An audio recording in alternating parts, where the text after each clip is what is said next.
Do you think raw cheese has additional benefits compared to raw milk? No. The reason I say that is because raw cheese is not all the things found in raw milk. You're missing a lot of the whey. There's curd and there's whey, and they're separated. And what you're getting is just the casein, the curd part. And the whey proteins are actually lost in the whey stream. And in the old days, that whey would be collected and consumed either as a lactate, they would be using it for fermenting vegetables.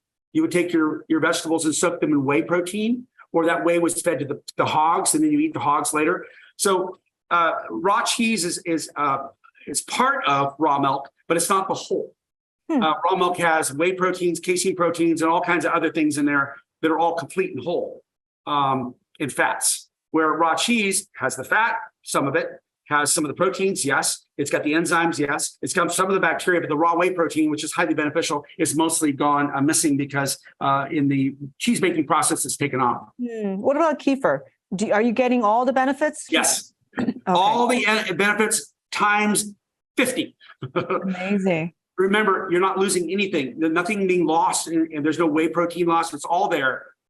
It's all bioavailable. It's semi-digested already for you with the pH drop down to the 4s from 6.5. So it's acidic. It's semi-digested. It's extremely biodiverse, extremely intensive in terms of the bacteria count. You're talking about 10 to 15 million bacteria per milliliter, where raw milk may have 500 to 1,000. So you really have a diversity of bacteria which have had a time to actually relax and eat and ferment over 36 hours at body temperature, let's say 85 degrees, room temperature. And as a result, extremely biodiverse, extremely digested already for you. And it's a superfood. It really is. Yeah. In fact, if you look at the history of mankind, I would propose that most people drank raw kefir, not raw milk. Because if you collected the milk into a dirty container, let's say a gourd or a container from last week that wasn't washed very well, that would be the inoculum to start getting the bacteria to grow in that warm milk. And there wasn't really good chilling. So the milk sat around on a table, was consumed raw and fresh for a few hours. And then by the afternoon of the next morning, it was very much turning into like a yogurt or a kefir. So raw milk by the farmer, yeah, you probably drank raw milk.